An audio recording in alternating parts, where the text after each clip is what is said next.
It's time for the Mic'd Up Podcast with your host. I'm Constantine, your Tampa Realtor, and this show is for local entrepreneurs to showcase their businesses and discuss the successes and setbacks of running a thriving business. You're listening to The Mic'd Up Podcast.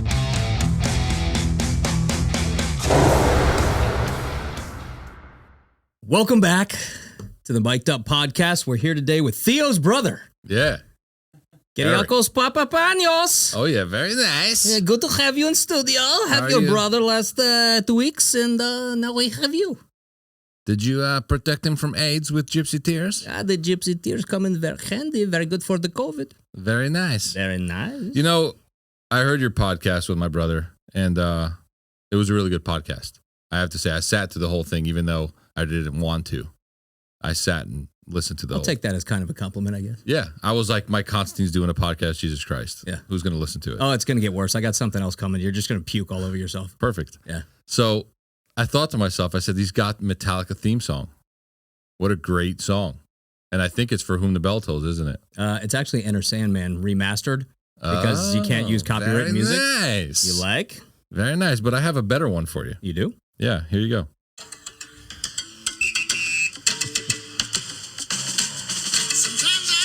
This is so stupid. I like it. You know what it is? I listened to this when I was a kid. Michael Jordan used to have a commercial. Let him get to the part. Everybody wants to be like Mike Constantine. I like it. I got to take that under advisement to see if I can actually change it, but I'll call Michael Jordan. I'll see if he wants to release it to me. You probably have his number. Yeah, we look the same. Like If not, Theo's does. when I jump for the hoop, I have the same image. Mike, so. you could barely get on a Busch Gardens roller coaster. I didn't say what size the hoop was. It was like it was the kids one at the preschools. Oh, but gotcha. I can dunk on it. Oh, you can dunk on those? Barely. Very nice. So only you. Only you. Yeah. So first I'm happy to have you in here, man. Thank you. I think it's awesome. You know, Thank you for having me. Known your family forever and a day. And your brother was talking about when you guys came down. I didn't know this story until he talked about it on the podcast, where your mother basically sold the house without telling anybody, and then you guys came down to Florida for your baseball career.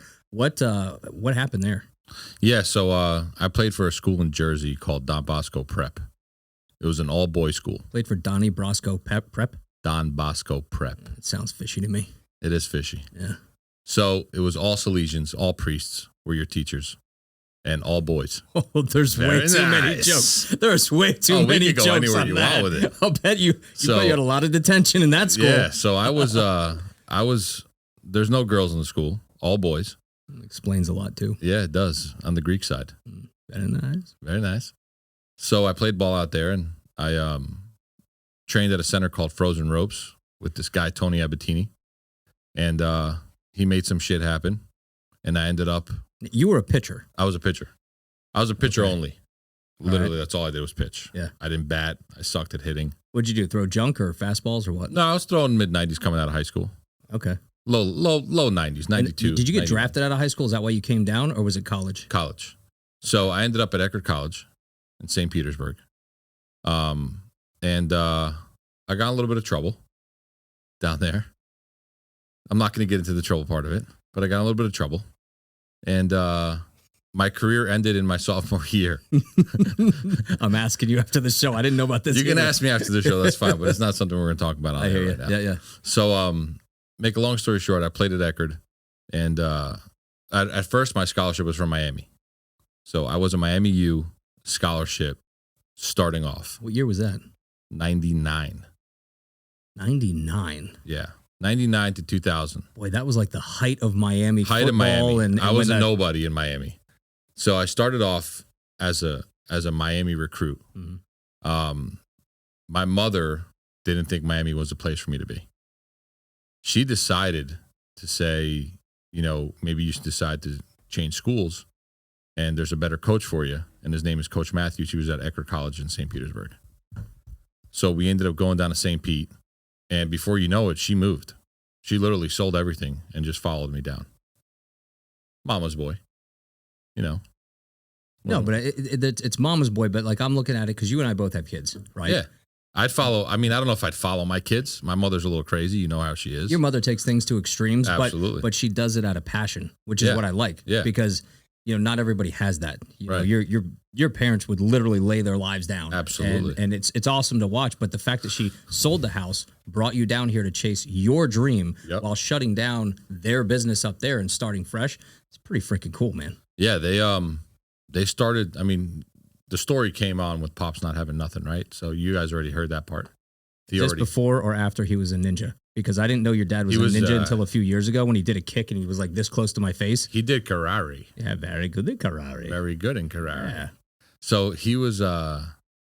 They worked their ass off, man.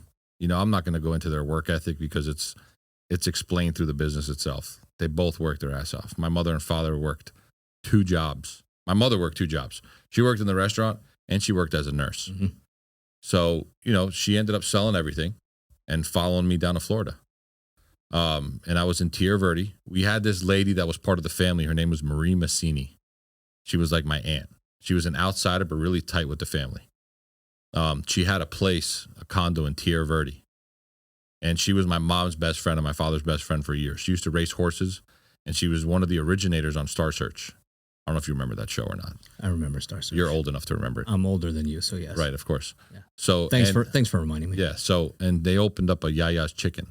I don't know if you remember Yaya's I Chicken. know Yaya's Chicken. I haven't heard that in forever. Very nice Yaya's Chicken. I haven't heard Yaya's Chicken in It's forever. good shit. They got one in Clearwater. All right. So anyway, they followed me to Florida. I was a baseball player. I ended up going into a draft my sophomore year, 30th round, and the Galaxy out of Houston was an independent league. How many rounds are in a baseball draft to get to 30? 30? No, total. Is it 30? I have no idea. I don't know how many rounds there are. They changed it. There's Because a I lot just of think like in rounds. fantasy football, when you draft and you're at Yeah. like the 12th round and you're just like, everyone's just like dying. I think there's like 40 or 50 rounds. I'm not exactly the baseball sure. rosters are a lot bigger, aren't they? Yeah, they're huge. Yeah, because they keep pretty deep. So I played some independent ball with this guy, Derek Ochion. He was a guy from the Montreal Expos, and he got me hooked up with some independent guys out of Houston. I pitched for about 6 months, tore my rotator cuff, and that's all she wrote. Career was done. You got it redone? Yeah, Yeah, 3 had times. both of them redone. Sucks. It's terrible. It's the worst rehab ever. Yours was done because of playing with yourself too much. That was private. I told you that in confidence. Sorry. Oops. Is that on camera? Jesus. Unbelievable. So they moved down to Newport Richie, and Theo ended up going to Mitchell at the time. Mhm. And he was a great baseball player. I've seen all his glamour shots from his newspaper Yeah. clippings. Yeah, he, the clippings. he magically has them all over the place. So He's like Al Bundy. He reminds me of like Al Bundy about yeah, the he's a little 7 bit- touchdowns he's in got a a game. little- Yeah. He's Yeah. got those high school stories. Yeah, he does. So he played at Mitchell, really good ball player, shortstop, had a good glove, and he had somewhat of a career and hurt himself. And we both kind of just shit the bed in baseball, so to say, because of our bodies, just didn't handle it right. And the way we got into Mitchell Ranch is an interesting story. Now hold on. How did you guys hurt yourself? Because he pitched also, right? Theo was a shortstop pitcher. Theo just through the years just hurt your shoulder. But isn't that based on like I don't know a lot about baseball. I'm not the biggest baseball fan in the world, but isn't that based on pitch count? Like if you overuse your shoulder, eventually the if you tendons don't, start stretching. if you or don't whatever. use it properly, if All you right. don't like train properly and stretch properly and maintain your arms, then you're gonna have problems. Back Right. then, nobody really gave a shit. It's not Yeah, like no, they it is didn't now. know. They didn't know. Right. Technology and the way the world is now, they bring you to a different level. Was that what Moneyball was based on? Moneyball was based on that. Right. Yeah. See, I know a little about baseball. Very nice. Very good. I keep track. So I like to keep track. Dewey Mitchell is obviously a very well-known person around here, Mhm. and he's a great guy. He's the guy's a gem. I don't know if you know. I've met Dewey. Okay. Yeah, I've met Dewey, and then his partner Alan's my Yeah. neighbor. And, So yeah. they're awesome people, and I ran into Dewey at Publix one day, and I bumped into him. I had no idea who he was, and I said, "Oh, excuse me, sir. I didn't mean to bump into you." This big old guy, he's tall. He's like 6'4". I was skinny at the time. Now I'm fat, so I didn't really put any pressure onto him. You know what I'm saying? Mhm. If I bumped into him now, he'd know I bumped into him because I'm a fat bastard. All right. So, I thought we were touching on fat jokes. No, look, we're touching on whatever the hell you want, whichever direction you want to go. I do want to get into your businesses a little bit, but We will. I do want to hear So I'll make a long story short. Dewey was looking for Marsala wine, right? And I told him, I said, you're looking in the wrong spot. Marsala wine's at the liquor store. You can't buy it off the shelf at Publix. He's like, how do you know? I'm like, well, my dad's a chef. You're looking for making chicken marsala. Correct. Okay. Chicken marsala. Right. He's like, why don't you cook for me? I'm like, okay. So Dewey had a party. We cooked some chicken marsala for him. He's like, I'll tell you what, I got a spot on Mitchell Ranch. I'd love for you guys to be there. And Christos originated before Mitchell Ranch at the old G&K Cafe. Mm-hmm. But we got into Mitchell Ranch because Dewey Mitchell loved our food, loved what we were about. And we had a prime location right on 54. And Yeah, we've and been there. his office is 3 doors down from you guys 3 today. doors down. Yeah. Yeah. That's a good group, by the way, 3 doors down. Which direction are you going? Anyway, so Dewey 3 doors down. Dewey was a great guy at the time. We got a great spot on 54, and we've been there for 20 years. Are you a Nickelback fan too? I like Nickelback. You can get out right now. No, I'm more Just of a Metallica. get out the door right I'm now. more of a Metallica. You know, I Nickelback. didn't like you for a couple of years. Nickelback. Honestly, I thought you were pretty douchey. That's fine. I'm just being honest. No, you can be. Go ahead. And you know, the fact of him being a little douchey, you know, it lasted for what, a 2 lot, years? a lot douchey. No, you didn't talk to me for 2 years, and I forgot what it was about. It was over something stupid. Well, And you I have don't know what it was ridiculous comments. Sometimes they're just ridiculous and they're uncalled for. Like if we're like between you and I and we're talking shit, like that's cool. Yeah. But to go on social media and be a douche, I mean, come on. I honestly don't know. I don't remember what you and I stopped talking for, but I remember your mother literally pulled you out in the parking lot. Yes. And your mother was like yelling at you. Yeah, she was. And she's like, "You two shake hands." And I'm like, Yeah. whatever. I got no problem. No, it's fine But- now. It's all good. I respect you listen, your hustle is amazing. Period. That's all I got to say. You as a person, you're a great guy. I think your hustle is amazing. I think what you do is great. I mean, you work your ass off for your family. There's nothing more to be said. As far as the other shit happens. You move on, we move forward. It's what it is. It is what it is. We let go of the gypsy tears. They protect you from AIDS. And the COVID. Very You were on nice. top of my list at one point. For If I had a headhunter list. oh, did you? Oh yeah, Nice. I got a list. I like it. I'll bet you have a list. I know you. I do have a list. I know of everybody I know. I was talking about that with Theo. I'm like, if you're broken down on the side of the road, Yeah, the person I heard that'll that be there part. first is going to be you. Oh, I'll be there. And people either love you or hate you, but I think it's because they never really peel back the onion. You know what? Sometimes you give that face, like people walk in and you can just be a dick, like for no reason. If you're just in a bad mood, I have resting dick face all day long. all day long. 100%. I'm not going to Right. disagree with you. And I'll tell you why, Mike. There's too many people that take advantage of you when you're that nice of a person. I will help anybody. Mhm. You're right. I will sit back and do whatever it takes to help anybody out there. But it's just the way I am. My resting dick face, it is what it is. If So- you want to learn more, you'll learn more. Yeah, I mean, sit down, have a conversation with you, and then just have a figure it out. convo. Because the more that I got to know you over the years, okay. First of all, watching you become a father was Yeah. so cool because your kids are doing the baseball thing now, Yes. and watching them. First of all, I think both of them are taller than me now, which is not hard to do, but No. it makes me feel a little older. But I mean, watching how you travel around like a maniac for your kids. All day long. The passion that your parents had for you Yep. has completely gone into you and your kids, and it's really fun to watch. I don't get to go and see it, but you're down in like Sarasota all the time. You're traveling to We're other all states. I over the mean, place. it's All insane over how the much place. time and energy that you guys put it. With you and Ellie, and both of you guys put the And time into your kids. I was just and going to it's touch on fantastic. that. The fact that, Ellie takes up a lot of brunt of it. I mean, she takes. I don't know how she's most put of it. up with you personally. I don't know how she puts up with me either. Right. Honestly, I'm like a fourth child. Yeah. You're the high, No, I am. you're the high maintenance one though. I'm the fourth child. Yeah. I mean, she tells me all the time, which is fine. I mean, it is what it is. But, it's I went from playing baseball to personally training kids to coaching Excel teams that have played at high levels for their age, 9, 10, 11, Mhm. 12 years old. I took a group of boys and brought them from 8 years old to 12 years old. And now another coach has taken them under his wing. Mm-hmm. And hopefully he does great things, which he's already doing, and going to take them to the high school level.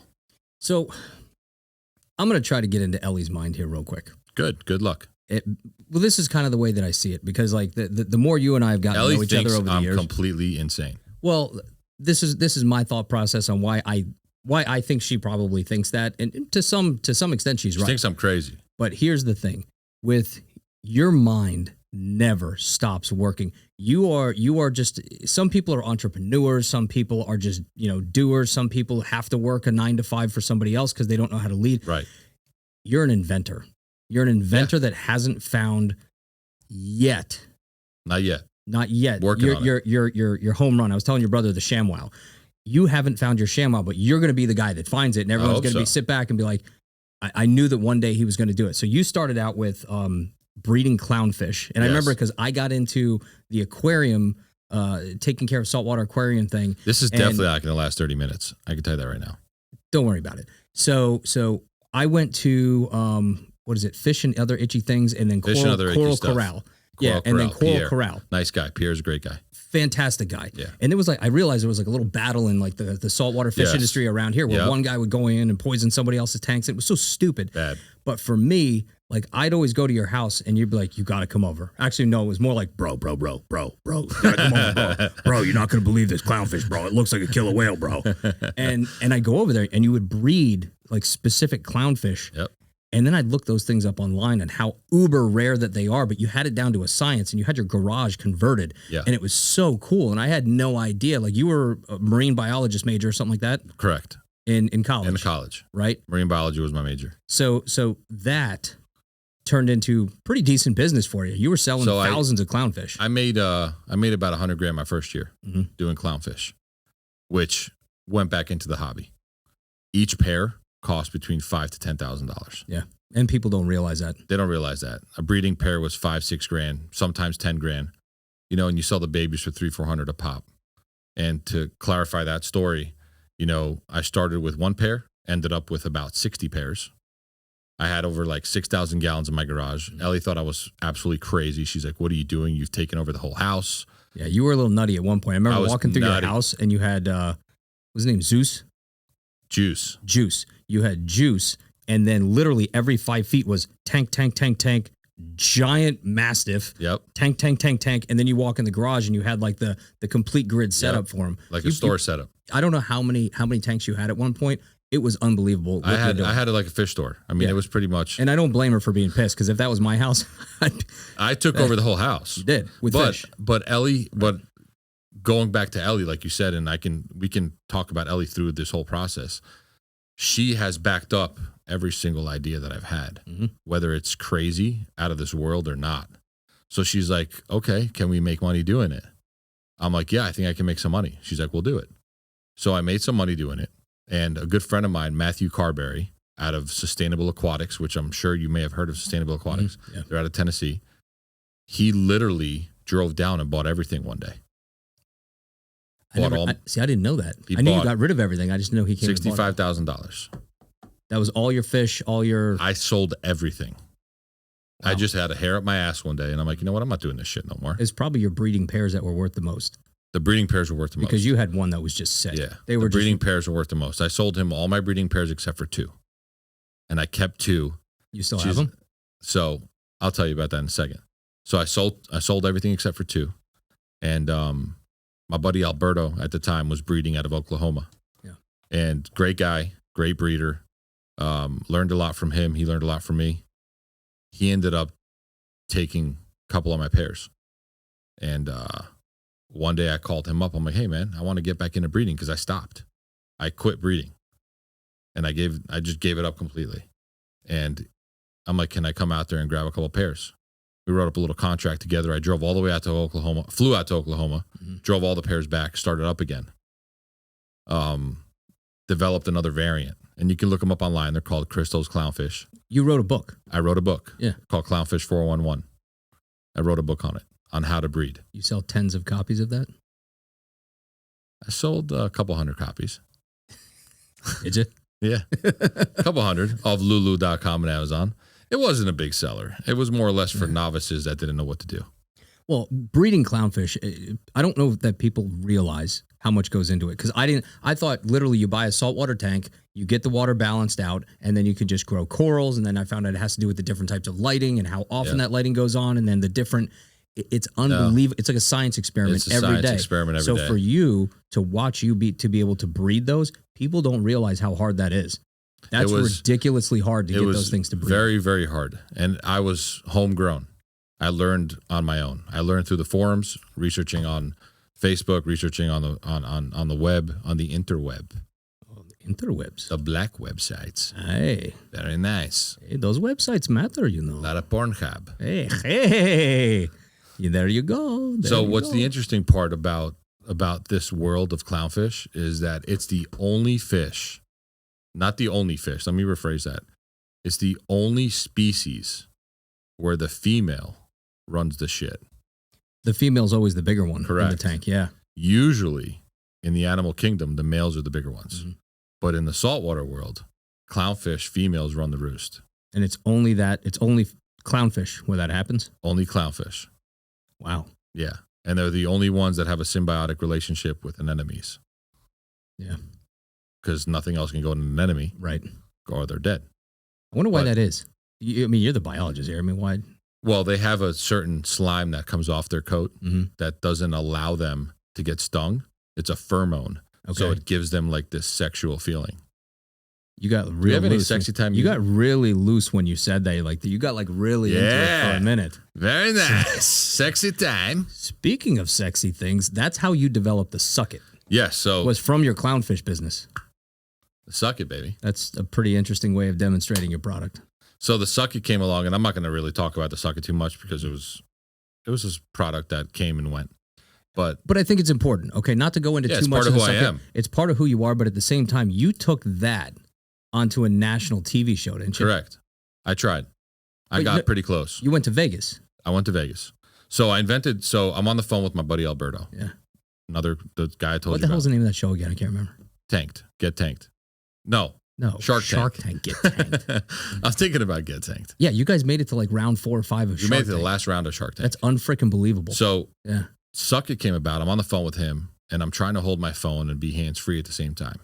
My hands are soaking wet. I'm in the sump. And for those of you who don't know what a sump is, it's a filter underneath a fish tank that holds all your biological filtration. Right. So I'm in the sump. My hands are there. I'm talking to Alberto. I'm like, hey, dude, my hands are soaking wet. I got to call you back. And I'm looking at this heater, and the heater's stuck to the glass. And you know how heaters go on glass. They have like a little black clip with a suction cup. Mm-hmm. So I literally went to Home Depot, and I bought 2 wire clips that you put on wires for your attic. Mm-hmm. And I screwed them into a suction cup that I got off of the heater, and I made the Suck It. And then you went through about 3 or 4 different molds, if I remember. I went through about 4 molds. Took about a year to process. $200 and something thousand later, and luckily we got most of our money back. But we ended up going to Shark Tank with it. Made it to the last round, and they told us we didn't have enough sales for their launch, which is bullshit because there's plenty of people that go on Shark Tank with not having sales. With nothing. Right. I think the guy It's with political. the guy from Scrub Daddy did that. He was one of the first ones. He had no sales whatsoever. No sales at all. And they blew him up. The guy's worth hundreds of millions now from that It's Scrub just Daddy thing. But I think people matter of don't luck. realize, okay? So a lot of people don't realize that when you go on those shows, they keep a percentage of your sales in perpetuity if you actually get on TV, 28%. right? That's ridiculous. 28% of sales. I mean, I get the fact that they're giving you the exposure, and then you're going to get, a shark or whoever it is, Right. and basically you're getting their Rolodex, and they can blow a product up. I mean, they can take you from zero to hero absolutely. really quickly. Yeah. But for the show to take that much of a percentage is to me, after you negotiate your remaining percentage. So let's say it's 28%, you have 72% So left. NBC takes 28 off the top. Forget what the Sharks tank. Yeah. It's 28 off the top for NBC. Right, but then you only have 72% to negotiate with. So if they're saying we want 50% of your business, you're left with the remaining 22, and then there's 28 Yep. NBC, and then your business has been diluted to nothing for something that you invented. Yeah. Now, are you still going to make money off it? Yeah, absolutely. Yeah. But there's a couple of them. Who was the guy? Copa di Vino, the guy that Not made sure that. who he is. He has the little cups of wine, and The ones that you get at like Right. hotels. No. You can buy them in Sam's Club. They're little cups of wine, so you can bring to go cups of wine. and he basically told them to go pound sand after he got on TV. And then his business took off because they got too greedy with the guy. Anyway, without going into that, so now you have you went through Clownfish, you went through Suck It, and now you there's many other ventures, Mike, between that. They're selling cars, there's flipping boats. Those are side gigs. Those are side the amount gigs. of side gigs that I've had are unbelievable. Right. Well, and you know, the one thing that we didn't even touch on with your family's restaurant is you're actually a pretty damn good cook. Like I remember, I'm a good chef. I do skill some shit up. I should have used the word chef instead of cook. I know you get sensitive on that shit. Nah, not at all. Listen, you got sensitive right away. My cooks are wonderful. I'm a cook. I'm a chef. My cooks are chefs too. You used to do some things because the evolution of Christos has been interesting because in the beginning there wasn't a whole lot of like marketing, advertising, social media, but you guys were number one. Like I think it was 15 years in a row. Yeah. Tampa Bay ranked number one family food restaurant, lunch, dinner, all that good stuff. And when I was talking, you know, with Theo in here, I think a lot of that has to do with any good restaurant is just the atmosphere that you guys created. Because you walk in there and it was like Cheers. It still is. Everybody knows your name. Funny. The waitresses know your name. We talked about Cheers this morning at the restaurant because that's what somebody called it this morning. But you were the first one in there to take it to video. Because I remember you started doing these things where you'd have like a souffle with a flame coming up and you'd be cooking. And it was really cool to watch. I was like, man, I had no idea that you ever cooked at that point. I had zero idea because I always used to talk to your dad and I go in there and he's, how's the chicken a la Cris, you know? Yeah. And I never knew that you actually were cooking. But you went from that, and I don't know who came up with it, but I think the biggest hit you guys ever had was almost during COVID, which was the Shoops. Shoops, baby. The Shoop videos. I came up with that. But those have kind of like gone by the wayside for a while. I haven't seen any. The problem is social media has not allowed me to post lately in the past couple months. And I don't know why. I post it, they take shit down. People have marked it as offensive. And I can tell you why. Because of my beard. So, honestly, encountering something similar. They're saying that, oh, he's posting shoot videos with his beard. Well, you know what? Fuck off. Excuse me. You can say what you want. If you don't like my beard, right? That's tough shit. Like we're in a world where, I'm sorry, but if you watch anything on TV or the interweb, very nice. Your top chefs are fully tattooed, big old beards. I mean, it's just we're in a different world. Like the world is very strange right now. I don't really like it because I miss comedy. You know? Like comedians, some of the best comedians ever, like George Carlin, Eddie Murphy. You know, even Bill Cosby. They some of them were filthy comics. Jello. Bob Saget.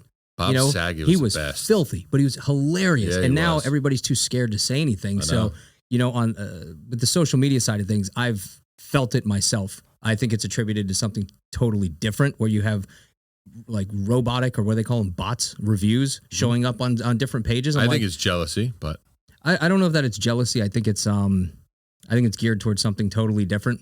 You know, you saw the parents, the FBI's investigating parents going to voice their opinion about what their kids are being taught in school. There's what's happening in the world right now is I think it's gone too far. I think some people probably supported it to a certain level, and now they're like, well, I didn't support that. You know, and I don't want that. But, you know, you do things based on emotion instead of logic, and there's consequences. And right now we're feeling consequences. And, you know, we'll see what direction that goes. But I don't want to get into the political side of things with it. So now you have the Fish Florida gear. You brought some of your examples here today. I mean, I'm sure the camera's going to pick them up.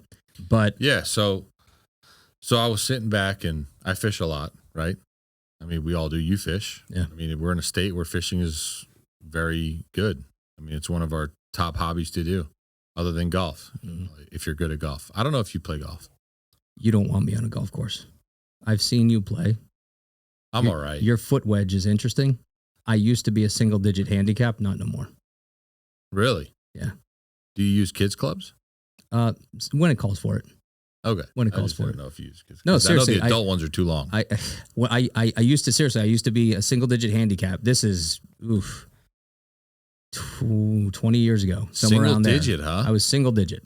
Really? Yeah. I would go out, and every round I was between 78 and 80. Every single round. That's a great handicap. And well, you are handicapped. And then I had kids, and then I started golfing. Okay, now I'll golf once a month. Yep. Golf's one of those things. If you're not doing it a couple times a week, done. You lose the muscle memory, and now everything. I can't hit a draw anymore. Everything is a high fade, you know, and I just can't keep it Can't keep it as good as what I used to. Well, you're Mike Constantine. You should have all the time in the world right now. No. See, I'm out working for my clients other than, Doing podcast work? interviewing clothing makers. So Fish Florida came about because I got sick and tired of wearing everybody else's stuff. I'd go by Hook. I'd go by Columbia and all this stuff, and it was costing me $40-$50 a shirt. They're expensive. Mm-hmm. So I looked at Ellie, and I said, Ellie, what if we did a fish line? Like, just did some fishing clothes. She's like, here we go, Eric. Another one of your stupid ideas. Because my ideas, not that they're stupid. Now, before this, you had the snooty jig. I almost forgot about the snooty jig. Yeah, so the jig, now I haven't given up on the snooty jig. I liked it. To be honest, I liked the design great. when I saw it. It works awesome. I've caught a shit ton of fish on it. Yeah. I haven't given up on it yet.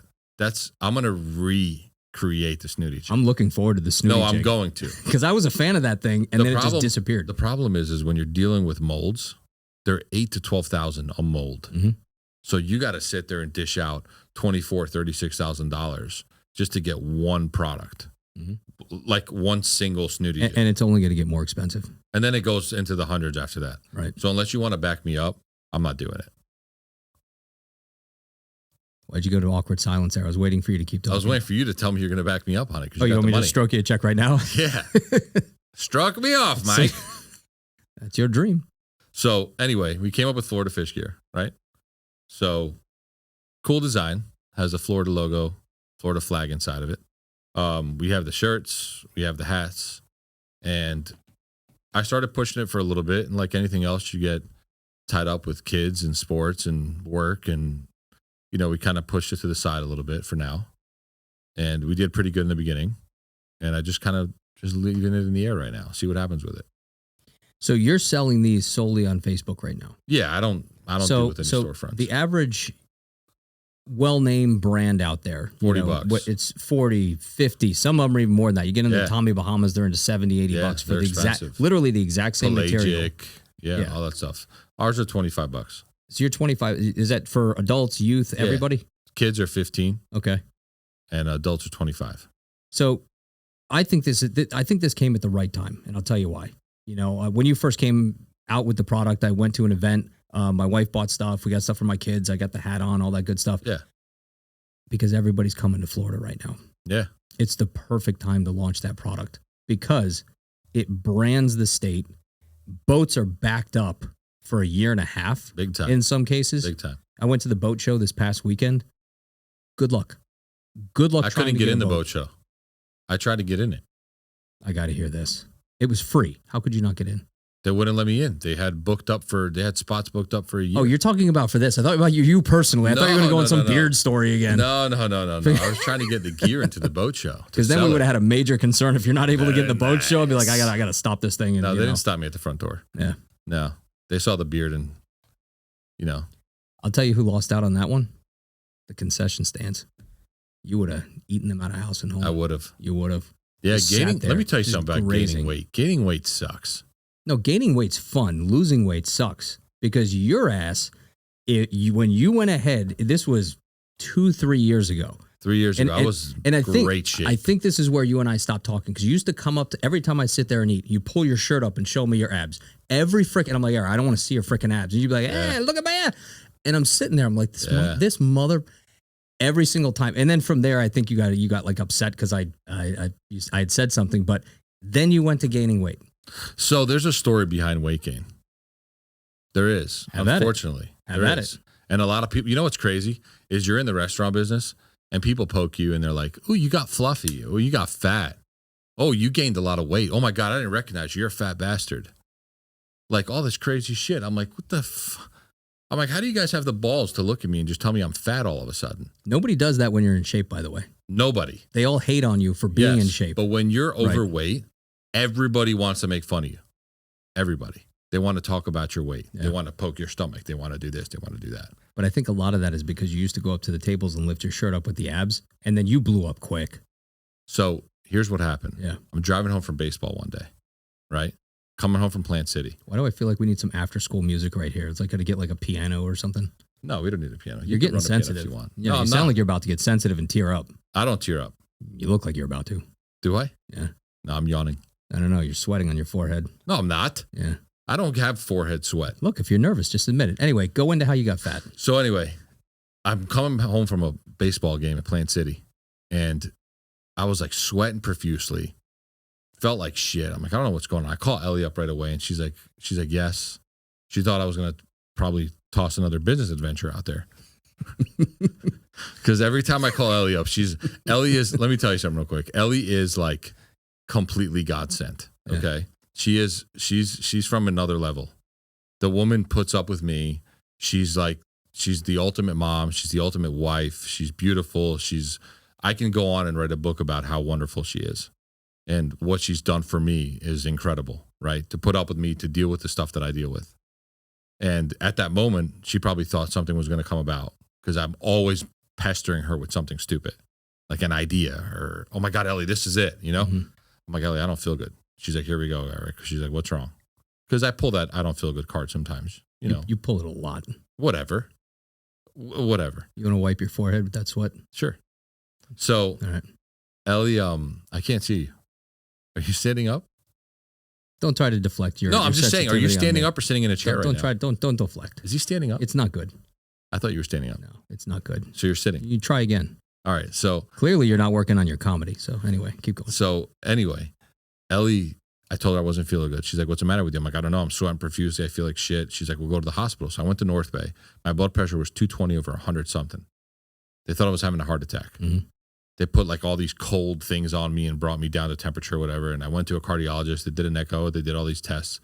He's like, well, you got to go on blood pressure meds. This was about 9 months ago. He put me on 3 different blood pressure medications, and I blew the hell up. Blew up. Plus diet, obviously. My diet's not the greatest. But ever since I started those meds, I just blew up. I gained like 70, 80 pounds. From blood pressure meds? Mm-hmm. Yeah. They slow down your metabolism. Big time. Huge. Huge. A little something there. Sweat? Get after it a little bit. There you go. Nice. It's going to show up on the camera, so. I don't give a shit. Whatever. At least I what got else you got? At least I got you paranoid about it now. What else you got? Nothing. Forget it. Let's end it. You want to end it right now? So going into fish, going into your fish Florida gear, right? So you brought this stuff today for a reason. So we're gonna give this away. Yeah, it's a family pack. You got the family pack. Tell us about what you got here. So we got 2 hats. We have they're unisex hats. They'll fit your fat head or a lady's head. Mm-hmm. They're pretty unisexual. Very nice. We have a schmedium, an adult schmedium, a youth medium. That'll fit me. Can wear that to the gym. You can wear the adult and the youth one. And that's what I was saying. It wouldn't confuse me with an adult. So we have 1, 2, 3, 4, 5 shirts. And what I want to do is just give them away to a family.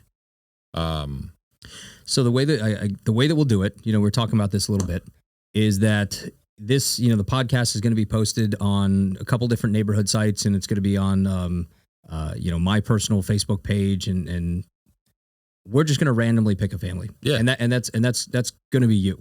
That's so fine. You'll be tagged in everything. On Facebook, it's Kyriakos, and not Eric. And so you'll be tagged in everything, and then you get to choose whoever gets this. They can either come to Christos to pick it up. Yeah. However you want to do it. That's fine. But I think it's awesome. You're the first guest to bring something in and give it away. So I think that's awesome that you're going to go ahead and do that. And that says, that says a lot about you. That you're giving away a new product, and I think it's great. You're going to get your name out there. And for anyone else that wants to purchase it, just go onto Facebook, onto Fish Florida Gear, right? Yep. Fish Florida Gear. Yep. On Facebook. On Facebook. And you can order them if you want them, to pick up locally. You can do that. If you want to go to Christos and pick them up, whatever you want to do. Yeah. While they're there, they can pick up some spice too. I heard about this spice. Christos spice. I hear you sell out of this spice at the Starkey Market. Very nice. Couple hundred spice. You have tell me about this spice. You made this spice, what I hear. Yeah, so I came up with this spice that we use on our chicken at the restaurant and our fish and everything. And it's garlic powder, onion powder. Why are you giving away the recipe when you're trying to sell spices? Right? Why not? I don't care. Everybody can know the recipe. What's wrong with you? I know they can. I know they can right do on that. the back, Mike. That's fine. It's written on the label. We're asking about the spices right now. What brand? What type of spices do you have? I was just telling you. Not the ingredients, asshole. I'm talking about the spices. What is Well, the type? You have it's lemon an pepper, you all-purpose have spice. all-purpose, you have All-purpose. but you have like 5 different ones. I have a bunch of them, but I Right. haven't released any of the other ones yet. I'm strictly releasing the all-purpose spice right I now. thought you guys had a couple of them at Starkey Market. Did you only sell the one? Only the one. Only the all-purpose spice. Your brother tell me a big fat lie.